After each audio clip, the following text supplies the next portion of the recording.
Hello, we will see section number 3, writing skill section. In section number 3, in the 3.1 summary writing, 3.2 do schools really kill creativity mind mapping, 3.3 note making, 3.4 statement of purpose, 3.5 drafting a virtual message, and 3.6 group discussion. Now today we are going to learn 3.2 do schools really kill activity mind mapping. What is a mind map for you? Mind map is a diagram that displays information visually and also usually non-linear graphical layout that allows the user to build a detailed free-flowing framework around a central concept or idea. There are multiple ways of making mind maps. What is common to all of you them? Though is that they can turn a large chunk of information into relatable and concise diagram which has colored arms and label and sub-labels as desired. Mind maps are aligned to your brain natural way of doing things. And also mind mapping does not require for you to think in order.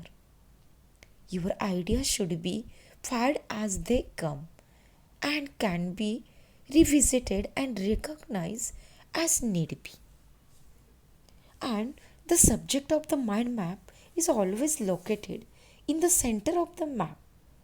From there, related ideas and keywords branch out in all directions, resulting in a radiant structure.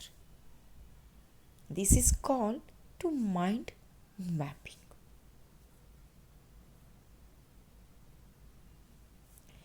Let us start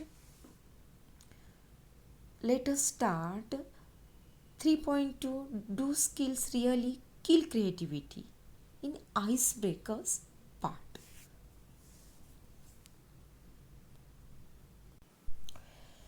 In icebreakers part, there are given some activities. Activity first, observe the given figure and complete the activities that follows. There is given in a one activity. In one activity, there are given in this box main idea. Then next branch, and then two part there twin 1 twin 2, and here in branch then your second branch.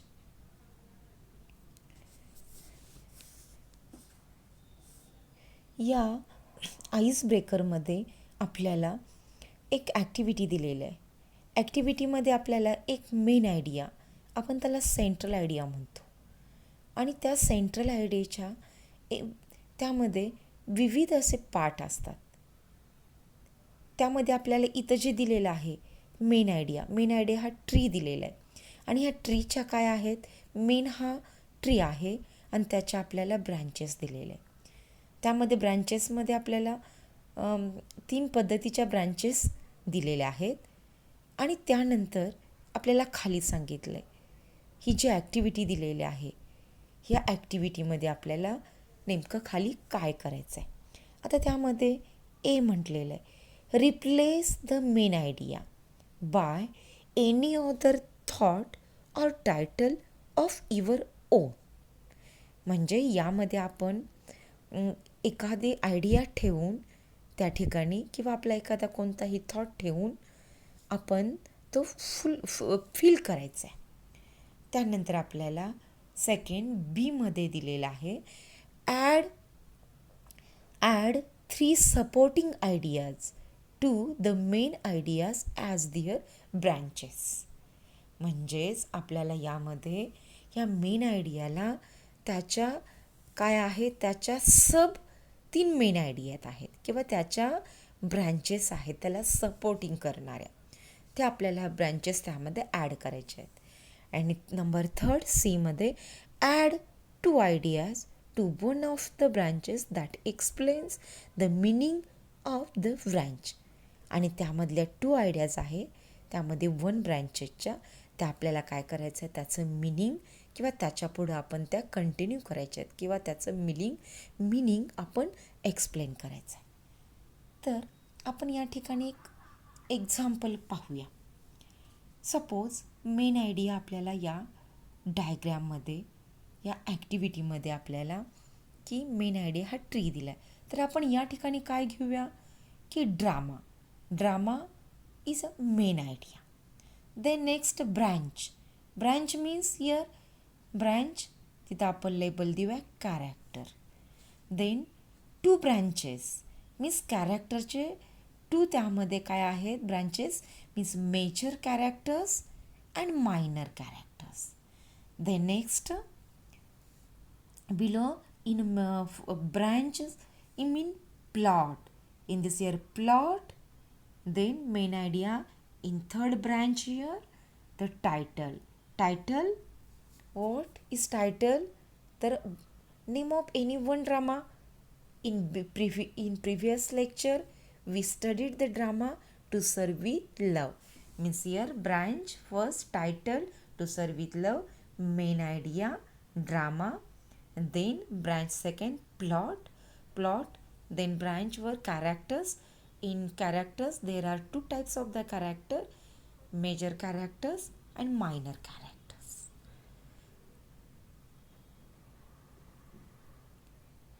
Do you understand here? Then look at this diagram.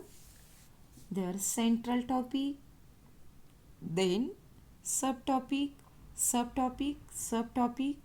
then in subtopic related idea, then subtopic,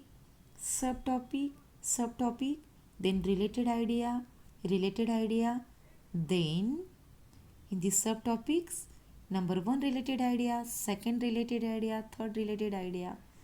As same way in subtopic related idea,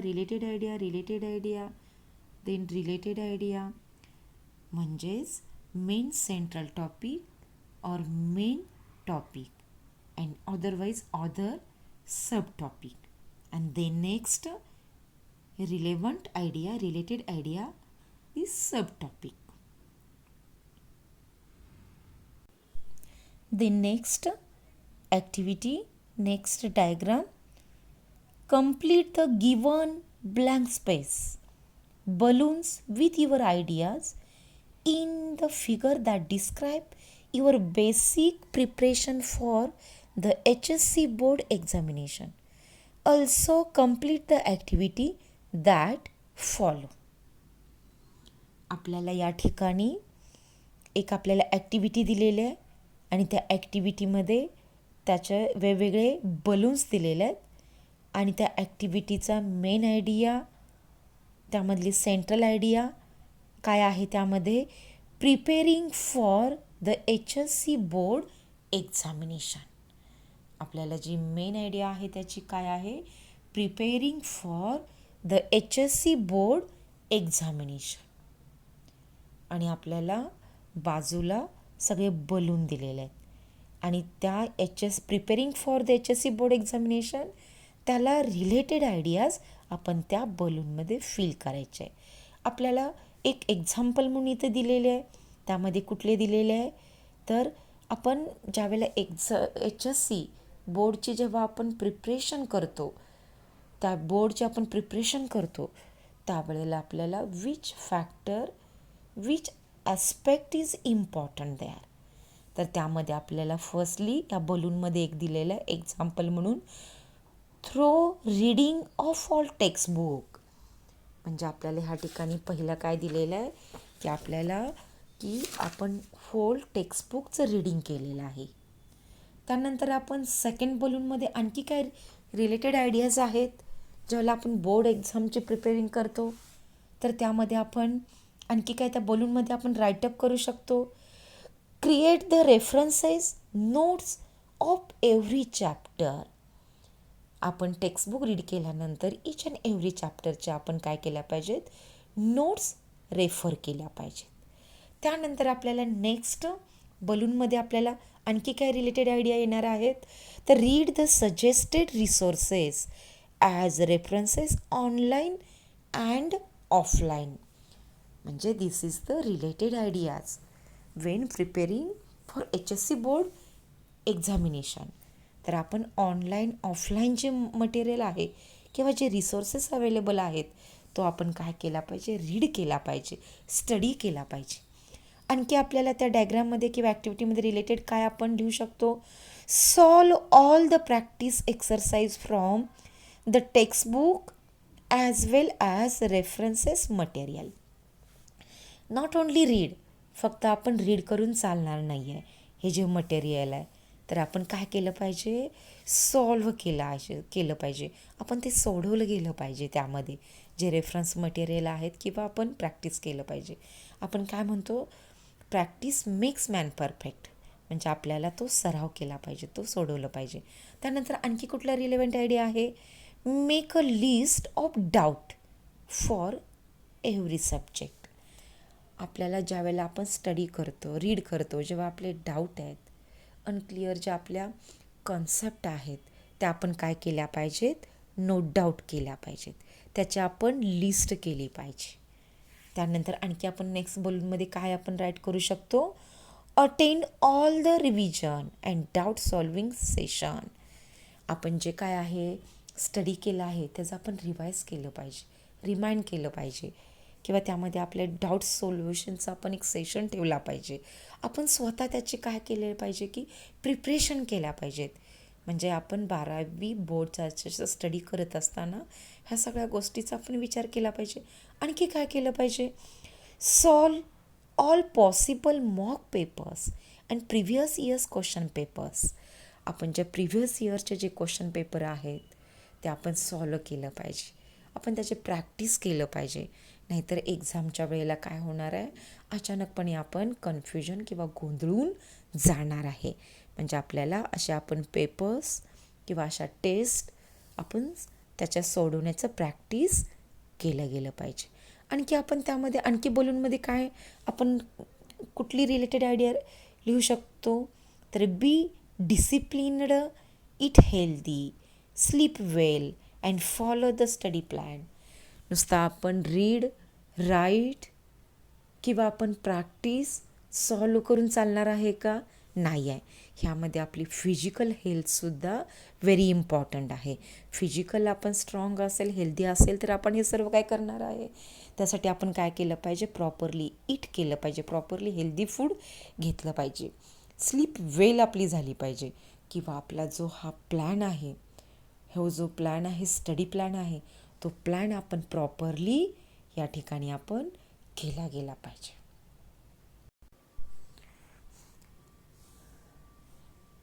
आपल्याला त्याच पद्धतीचे mind मॅपिंगची आपल्याला काही example दिलेले आहेत.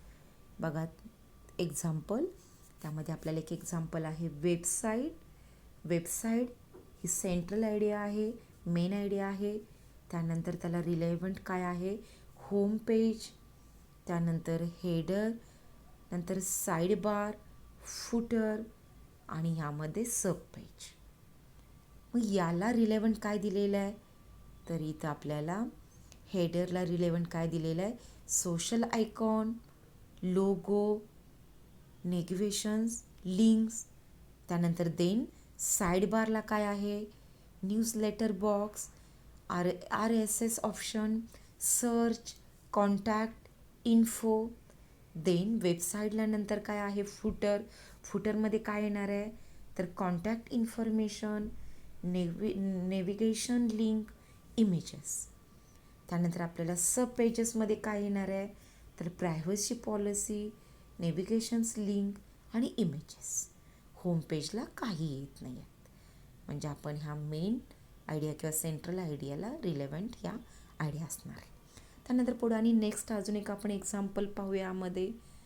तर आपल्याला 5 steps of successful meeting, आपल्याला एखादी मीटिंग सक्सेसफुल करायची आहे, तर त्यासाठी विच फॅक्टर इज इम्पॉर्टंट किंवा विच स्टेप्स आर इम्पॉर्टंट. हे मीटिंग सक्सेसफुल करण्यासाठी कुठल्या आपल्याला स्टेप्स रिक्वायरमेंट आपण करतो, तर त्यामध्ये म्हटले 5 steps of successful meeting is main idea. Then त्यामध्ये विच आर दीज 5 स्टेप्स, तर purpose, preparation, agenda, assignment, review.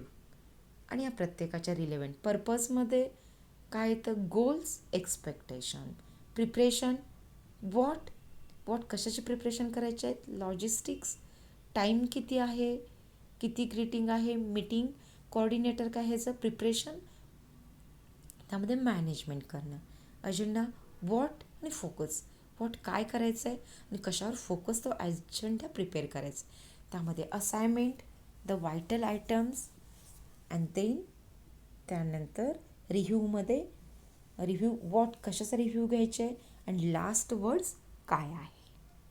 हे काय आहे 5 स्टेप्स ऑफ सक्सेसफुल मीटिंग्स. त्यानंतर दिलेलं आहे यामध्ये आपल्याला आणखी एक एक्झाम्पल दिले, त्यामध्ये happiness main idea, central idea. आपला हॅपीनेस, आपला आनंदीपणा हा कशावर डिपेंड करतो किंवा त्याला रिलेटेड विच थिंग्स, कोणत्या गोष्टी आहेत की त्याला रिलेव्हंट अशा असणाऱ्या की आपल्या हॅपीनेससाठी. तर त्यामध्ये हॅपीनेससाठी आपण म्हणजे कुठल्या इम्पॉर्टंट थिंग्स आहेत की आपण त्यावेळेला हॅपी राहू शकतो.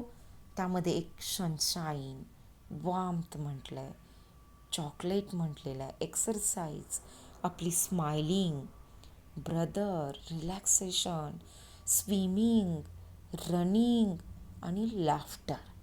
ह्या सगळ्या गोष्टी काय आहेत, टू मेक अ हॅपीनेस, किंवा आपल्याला काय करतात की हॅपीनेस म्हणजे आपल्याकडे ते आणतात किंवा ठेवतात. त्यानंतर next example, qualities of a leader. Qualities of leader म्हणजे जो लीडर, ज्याच्याकडे नेतृत्व गुण आहेत, त्याच्याकडे कोणत्या क्वालिटीज असणं गरजेचं आहे, म्हणजे what are the qualities in a लीडरशिपमध्ये असल्या पाहिजेत. तर त्यामध्ये काय सांगितलं आहे, qualities of leadership, central idea. Then supportive, तो सपोर्टिव्ह असणार आहे, इन्स्पिरेशनल असणार आहे, देन ऑनेस्ट असणार आहे, highly committed, then passionate, referral, then creative, problem solver. म्हणजे these are the qualities of leader. हे काय आहे, आपली डायग्राम, मेन आयडिया किंवा ही ॲक्टिव्हिटी आहे. आपल्याला बोर्डसाठी सुद्धा अशाच पद्धतीचं काय येणार आहे, आपल्याला पॅरा येणार आहेत आणि आपण ह्या ॲक्टिव्हिटी या सगळ्या फिलअप करायचं आहे. ठीक आहे, ओके, थँक्यू.